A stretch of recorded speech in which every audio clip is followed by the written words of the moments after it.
Hey, what is up guys? GuitarRock here, welcome back to another Brown Dust 2 video. So if you guys are not aware, in the latest patch notes or developers notes or whatever these notes are, we have a bunch or a list of changes that's coming to some of the characters in the game. So let's talk a little bit more about this. If I think any of these changes are going to be big, will it impact or affect some of these characters that's available in the game to the point that new players should consider pulling them, building them, etc etc. Now first up, we got Knight Lathel right here. So I'm going to jump into the game. Hopefully we're going to try to make that comparison. As you can see, Lathel is going to be a very interesting character, and he is going to have multiple costumes. So Knight Lathel is going to be for this particular costume right here, right? So what is the difference mainly? So you can see preemptive action. This means that you can apply it before battle. Energy guard to yourself for 4 turns equal to 320% of max HP. Alright, so that means I'm just going to move this aside. So right now we can 275%. Okay, so that means I believe this is going to be without potential liberation, right? So the 6 turns is going to be reduced. And now we're going to get 4 turns, right? But we are going to get 320% higher multiplier as well. And then apply 50% barrier to yourself. So that part is still going to be the same. So everything else is the same except for the 4 turns. They're reducing the 6 turns to 4 turns. But now we have preemptive. Also the 320% is a little bit higher now. So we're going to get better energy guard. Now, also, they say there's a skill SP cost -1 right here, which I believe is part of the potential liberation. So maybe this is going to be a 1 SP cost character. Now, is this good overall? Maybe this is good for PvP, right? But I don't see in any regular situation this is going to be extremely useful, right? But yeah, Lathel has plenty of costumes, and the problem is right now, like you can see, he has 1, 2, 3, 4, 5, 6 costumes, right? That is a lot. So I do think that just this particular costume getting boost is not going to affect it that much. But I'm more excited for the next one. We got Bright Moon Dalvi. So Dalvi is one of my favorite characters in the game, and right now she is going to be one of the stronger ones overall. So this particular one, you can see what is the difference right here, right? So for 6 turns, transform, releasing the power of 9-tailed fox. Apply energy guard to yourself for 2 turns, equal to 150% of your magic attack. So let's see, is this still the same? Yeah, that's still the same. As you can see, so no changes there. Attack the enemy 2 times for 300%. Now that has changed and increased to 430%. So from 300% to 430%. Quite a huge bump right there. So we get 100% more multiplier. You also say reduce skill cooldown by 2 turns. So I'm not too sure if that's going to fix the issue. 7 turns as opposed to 9 turns. So that can be something that can help her a little bit. But if that is going to be the case, will it affect the rotation, right? Because I think Dalvi has an issue where if you use this particular swimsuit Dalvi first, and then you use this particular one afterwards, and then when she exits the fox state or transformation state afterwards, she will have 1 turn of not being able to do anything. So I don't think it will fix that particular issue, because that's going to be for this particular costume that the cooldown is too high, right? So other than that, I still think this is going to be a slight change that is beneficial to her, because you are getting more damage multiplier. So I don't see why that's a bad thing, right? It's not. Yeah, it's still a buff at the end of the day, so that's going to be that. So next up, we got Liatris. So Liatris, apparently I saw 3 of her costumes are going to get the changes. Alright, so let's first talk about Rodef Star Liatris. So as you can see right here, we get the attack enemy 5 times, deals physical damage 30%. So attack 5 times, deal 30% is the same, and then we get apply stackable burn on the enemy that deals physical based on 41% of your attack for 5 turns per stack. Now that one is a little bit different, right? So you can see right here, we get like apply burn for 3 turns, dealing 185% of your attack. So now that's going to change to something like a stack of burn. So I'm not sure if this is going to be better. It seems like she will do less burst damage, but she will do more damage over time, right? So stackable continuous damage, you can stack this with her other costume, I guess. Increase the duration of continuous damage by 2 turns. Reduce skill cooldown by 2 turns as well. So she is going to get, I guess she's going to reduce this to 3 turns, maybe. That is going to be pretty cool, pretty insane overall. But is this really a buff? She does get a little bit of less damage as well. So let's have a look at Neon Stalker Liatris. So this is going to be the other one, as you can see. Attack 5 times, doing a 65%, 55%. So that's still the same. Alright, apply stackable burn. Okay, so they changed this particular part, right? Where now she's also going to apply a stackable burn that deals physical based on 35% of your attack for 5 turns per stack. So this stack up to 10 times. So again, 35% from 125% reduce to 35%, but it's going to be something that you can stack. Now the problem is, that means she's going to be less bursty, alright? You are not going to be able to benefit from the burst as much, but at the same time, you are probably going to do more damage over time. Now, I do think that this is overall going to impact her performance if you're trying to burst her, alright? I try to do more damage overall. She is going to get the reduced skill cooldown as well, which again, going to be very, very good. But this particular costume can also be used in PvP, right? And previously, she is going to be a decent one to use right there. But I guess after the change, it is going to be harder to use her because of the less multiplier. Not sure if I'm a big fan of this. I will have to test this out and see if this stack of burn between these two costumes is going to be crazy enough for you to be able to justify all of this, right? But mid Liatris right here. Let's go at the last one. So this one is going to be the burst one. Ideally, you want to use these two costumes first, right? And then the mid Liatris go in last because this one is going to be the one bursting. As you can see, deals physical damage 450%.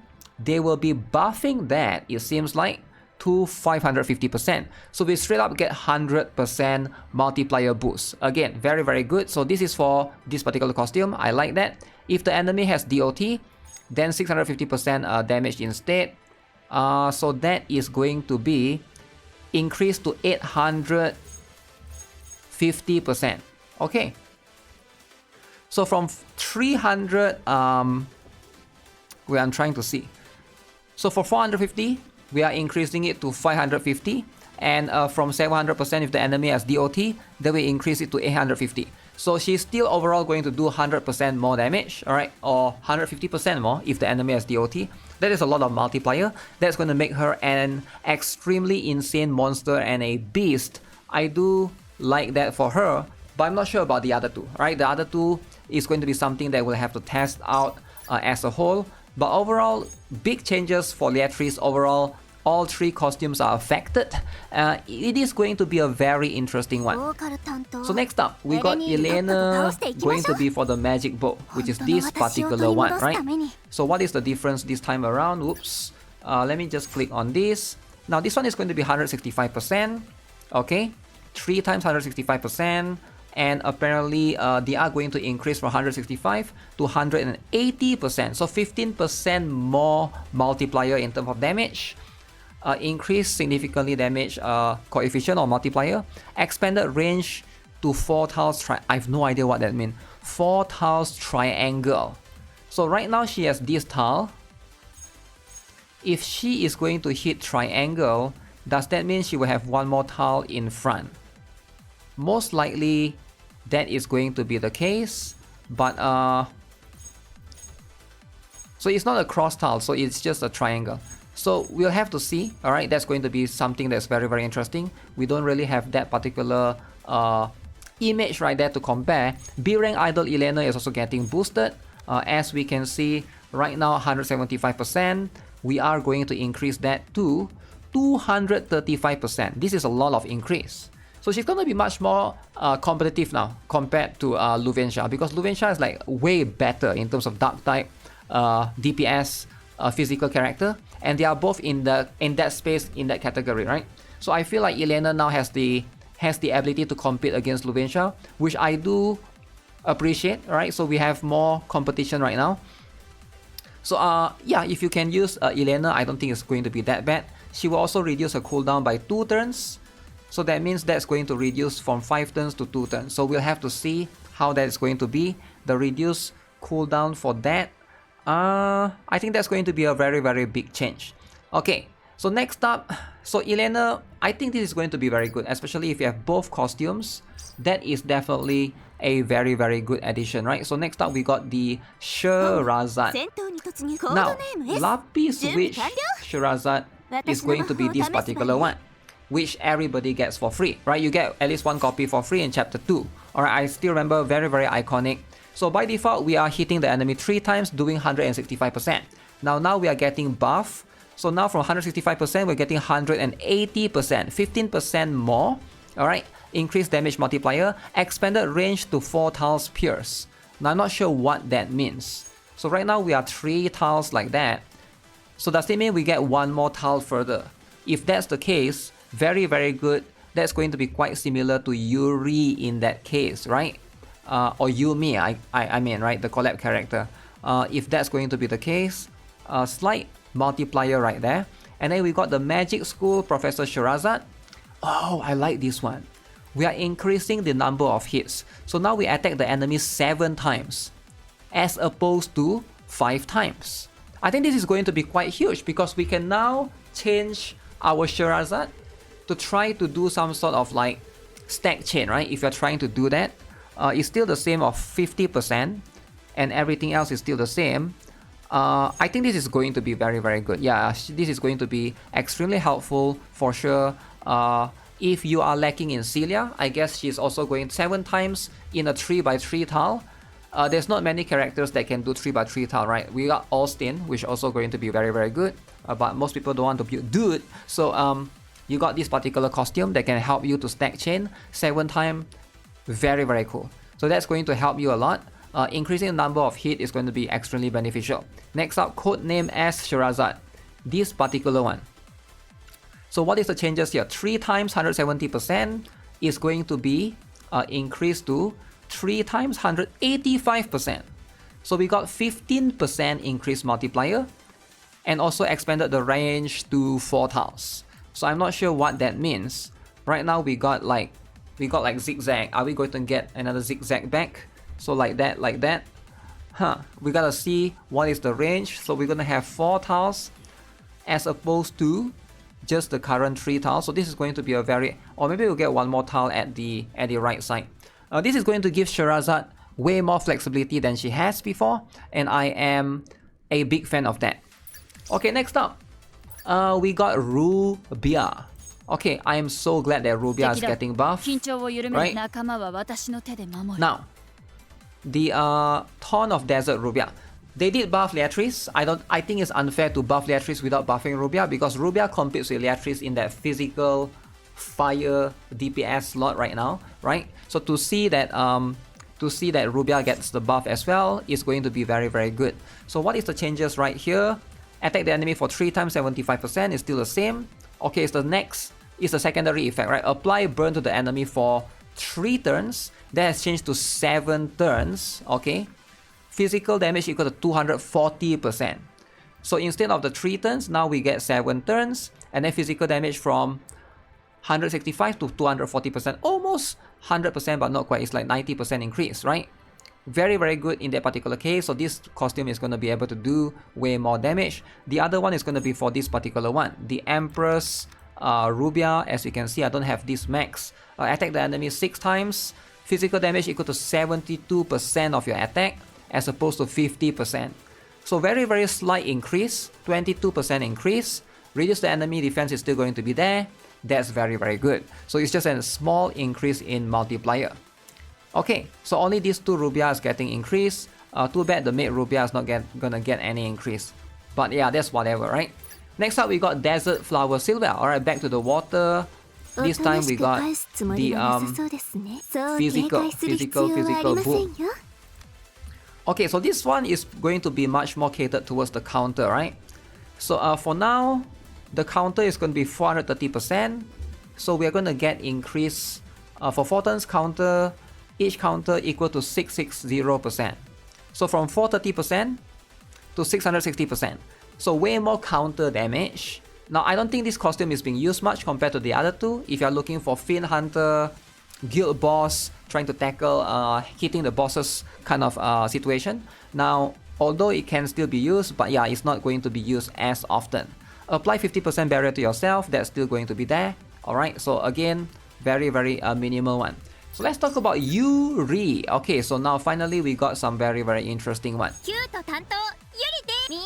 So Yuri is a little bit more, you know, getting outfaced by other characters like Ventana and stuff, right? Because she's a light type DPS, and also Sacred Justia is also going to take that slot for the physical. So I'm glad to see that White Bolt Yuri, which is a default one, getting a little bit buff right here. So what is the difference right here for White Bolt Yuri? Your attack increased by 100%, so they're increasing that to 150%, alright? So they're increasing that multiplier. Attack enemy 4 times 140%. So they're increasing the multiplier for this one. Alright, 4 times 140% as opposed to 85%, which is quite little actually, right?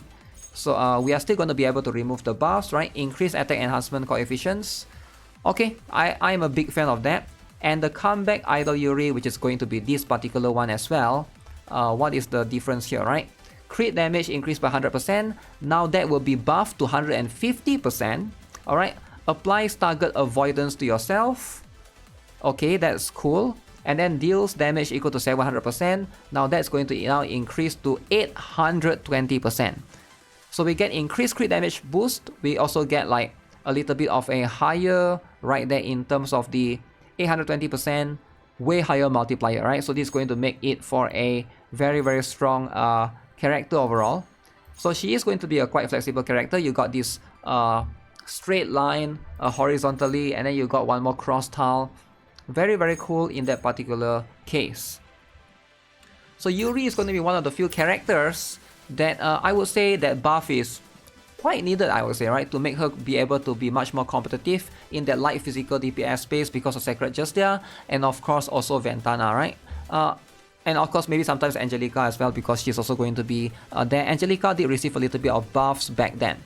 So next up we got Alicia Glacia. So this is going to be one defense type character, which I have no idea I will be able to look at. So let's just have a look at this. So now, this particular one, what is the difference now, right? Apply taunt to yourself for 4 turns. They are reducing that to 2 turns. So they are basically reworking it. Not sure if I like that. 4 turns, I like 4 turns more. 2 turns, applies energy guard to yourself for 2 turns. So instead of revive, now there's energy guard for 2 turns. Apply energy guard equal to 1000% of your magic attack. Very interesting. Apply revive for 4 turns. The revive is still there. Revive is still there for 4 turns. Taunt and energy guard for 2 turns. You get 1000% energy guard. That is a lot. Revive with 100% HP upon death. Okay. And apply provoke or taunt to yourself for 2 turns. So basically they are reworking the concept. Right now, if you die, you revive with 25% of HP. But after that, if you die, you revive with 100% HP and you reapply taunt to yourself for another 2 turns, which is very interesting. So I do think it's overall a better character, and she's going to be very annoying to fight against in PvP, I think, because of that, right? If she's still going to be... Now she is 3 SP though. It is going to be a little bit more expensive to use her, but I can see if you want to, if you don't have Grand Heal there, you are most likely going to be able to take advantage of that in particular. So that's going to be one for Alicia Glacia, or Alicia Glacia, right? So now let's have a look at the other one. Is going to be Dimension Witch. Okay, this is going to be very interesting. So we are getting a lot of characters right here. Dimension Witch is going to be this particular one. Okay, so this one is getting buff. Very interesting. So heals yourself 35% of max HP, still the same, no changes there. Reduce enemies SP by 3 each time an attack hits an enemy, still the same. Deals damage equal to 170%. That has now been increased to 220%. I do think that this is a good boost overall. I think this costume is a little bit lacking in damage compared to the other two, right? So it's nice to see the multiplier increase from 170% to 220%. That's yeah, 50% increase right there. Very, very much needed buffs. I do think that this is going to make it for a very interesting one. She is a 2 SP costume after all. I can't believe I have not yet upgraded this one. It is going to be, you know what, let me just upgrade this right now. Since I do use this from time to time, making this 2 SP is going to be extremely beneficial. Okay, so but also we got Bright Eclipse incoming as well, so there's going to be that, right? So that is going to be for this particular one. Next up we got Alec. Oh, believe it or not, they are actually buffing the dudes. Okay, Alec deserves it. Okay, so this is the costume that I only have +1. Alright, I'm not the... Very simple costume, right? It's like, just do damage 775%. So what is the difference right now? They are increasing the 775 to 800%. Very small minimal buff. Skill SP cost -1. I guess it becomes 2 costs as opposed to 3. And then increased damage multiplier, that's pretty much it. Now Alex is a fixed damage character. Can be used in PvP if you want to, right? And I can see this being very, very annoying. The other one is going to be Sword Breaker Alex. So this is going to be, let's see. 225 is going to increase to 240. So increase by 15% multiplier, which is like, do you really need that, right? Maybe it's going to make him like stronger slightly. He is a fixed damage character after all. So that's going to be quite niche, very, very useful in PvP, but other than that, I don't really see the purpose. But it's good to see that some of the male characters getting some love. And then we got Natus. Okay, I completely forgot about this guy, forgotten about his existence. But you know what, if some of you guys still have him, some of you guys still love Natus, this is going to be what it is, right? So the barrier is still going to be there, 75% for 4 turns. Magic damage equal to enemy. From 300%, we will have the increase to 450%. So that's 150% increase multiplier. If enemy is a physical type, deal magic damage equal to 850% of the magic attack. So if enemy is a physical type, deal... Okay, day 1 is still the same. It's just the this one, the non-conditioned one, is going to increase slightly. So again, not too bad right there. They also say that they will reduce the cooldown by 4 turns. So which means they will make it that Natus is going to be a beast now. He's going to be a 1-turn spammer. If the cooldown right here is like how they say, you can use Natus every turn and just spam his skill. I find that very, very peculiar, very, very interesting. So I guess that means they have decided that they will not release another Natus costume in the future, which is going to be very, very interesting, because usually like one costume with 1 turn cooldown, generally they only have 1 costume, right? So I don't know, right? Let me know what you guys think, right? Next up we got Nature's Claw Rule. Alright, so next up we got this particular one.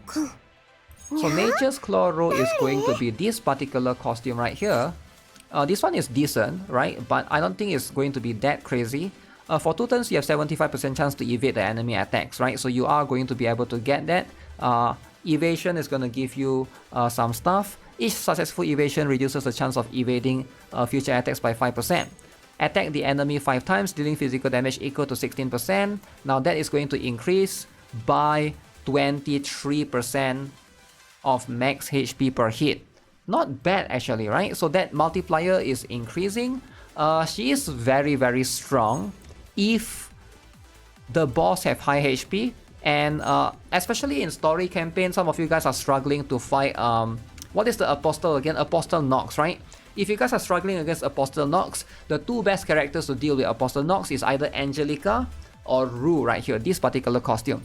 Because the scaling of max HP, that means that if you crit, you're going to do a lot of damage, right? And that has been increased even further from 16% to 23%. It's going to make it for a very, very good, strong costume if you're looking for that particular situation. Can also be used in, I guess, the Last Night boss, although I'll have to experiment and try with that one particularly, right? So yeah, that's going to be for Nature's Claw Rule right here. And then next up we got Pool Party Grey. Holy, I'm still going on. We are still looking at all of these boosts. Okay, so this is going to be the shirtless dude. Oh my god, shirtless. Okay, now some people love shirtless dude. I get it. For me, not a big fan of it. So what is the difference right now, right? Increased crit rate 50% for 2 turns. That's increased now to 4 turns. Okay, crit damage 50% for 2 turns, also 4 turns. So crit rate and crit damage still the same increase, but it becomes 4 turns as opposed to 2 turns. And then let's see what else. So the damage for the physical attack will increase to 150% as opposed to 100%. So you do a little bit more damage, and your buffs for crit rate and crit damage last a little bit longer. So now your rotation for Grey is going to be, I guess you want to use this second last one before you use the Vanguard Grey. I think this one is the one that's going to do the most damage. Yeah, if you're looking for like a lot of multiplier, right? But I still think that right now Grey is being overshadowed by Nebri. Nebris is going to take that slot for the physical wind DPS, right? In any situation, if the enemy is water, you need wind character for physical, go with Nebri instead. But I guess it's still nice to see that Grey is getting the recognition, right? Next up, we got Steel Engine Rafina. This is the last one. Alright, the last one. Steel Engine Rafina, what is going to be the changes right here? Rafina, it's nice to see that she is still getting some love. Alright. Okay, so what is the deal right here, right? So before this, she does damage, right? 625%.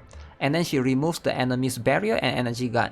So now they basically changed the order. So she removed the barrier and energy guard first, and then she do damage. So basically now she's removing the buffs that the enemy has before doing damage, which makes herself does more damage, which I do think is a net positive. Now, the multiplier has also increased slightly, as you can see. Before this was 625%, that has now increased all the way to 860%. Okay, that is going to be a very, very good boost overall. I do think that this is all of these small little changes makes the weaker characters slightly less weaker, I guess, right? I don't think these changes are going to change. Let me recap again, right? Because there's so many of them. I feel like none of them gets like super major boost, right? Grey is already power crept by Nebri, so whatever this change is going to do is going to make him suck less, I guess, but it's not that big of a deal. Now this one for Rafina, sure, is going to make this particular costume do a little bit more, but it's not going to change. It's not going to be mind changing.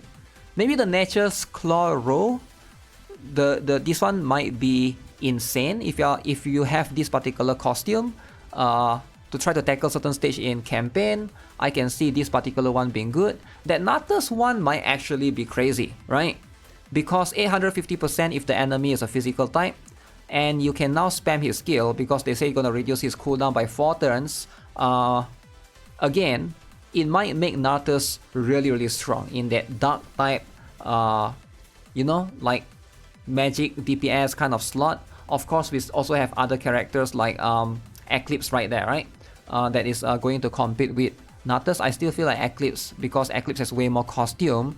Unless the boss specifically have a straight line, then Natus is going to be very, very strong. Alec, I guess the destruction one is going to be very good. That multiplier increase and the SP -1 might make destruction Alec a very strong PvP candidate. Okay, what else is there? The Dimension Witch, I guess, is a small boost right there. This Alicia Glacia, I'm not sure if this is going to change the PvP meta or not. I highly doubt it. I still think that most players are going to stick to their Grand Hill Day just because you can preemptive the taunt, right? Whereas this one you have to like enter into battle and do it. So most of these are like small minor boosts in general. None of them are like crazy to the point that maybe Shirazad's one, right? I still think that Shirazad's one is probably going to be one of the better ones. Number one, she get this 7 times. Now she has very high chain on one of her costume. Number two, all of her costume now gets slightly boosted, and also like there's more tile range now, which is going to be very, very interesting, right? So that might make her much more viable in the water DPS slot for Magic Team, depending if you have Yumi or not. It's going to make her of a much more of a competition. And I think Liatris, I still feel like, yeah, Liatris and Shirazad, probably those two are going to be the winner of this patch or this boost overall. But yeah, big shout out to the developers for actually introducing all of these boosts or debuffs as a whole. I do think that this is a very good thing for any games to do this, right? Because like, let's be honest, they don't really have to. If you think about it from the context of the developers as a whole, they already give you the characters are already out there, they don't really have to do this. But the fact that they are still doing balancing is something that I do think personally is worth giving credits for. Alright, so even if you are upset about them regarding any other aspect, this particular area, I still think that it's going to be a very good one. Definitely a positive one moving forward, right? So yeah, with that being said, that's going to be it for this particular video. Let me know what you guys think of all of this patch. Does this change your perspective of any of these characters, or will you guys consider building or even potentially liberating any of the characters in the list? As always, subscribe if you guys haven't already. Give this video a like if you guys enjoyed it, right? I'll see you guys in the next one. Stay tuned. I'll be streaming the anniversary on Twitch when the entire patch thing goes live, right? Whenever that is. So make sure you guys follow me there on twitch.tv/GuitarRock69, right? Particular here. Alright, so probably the only person streaming Brown Dust 2 most of the time, right, on Twitch. But hey, yeah, I'll see you guys there then. Alright, so with that, have a nice day. Goodbye.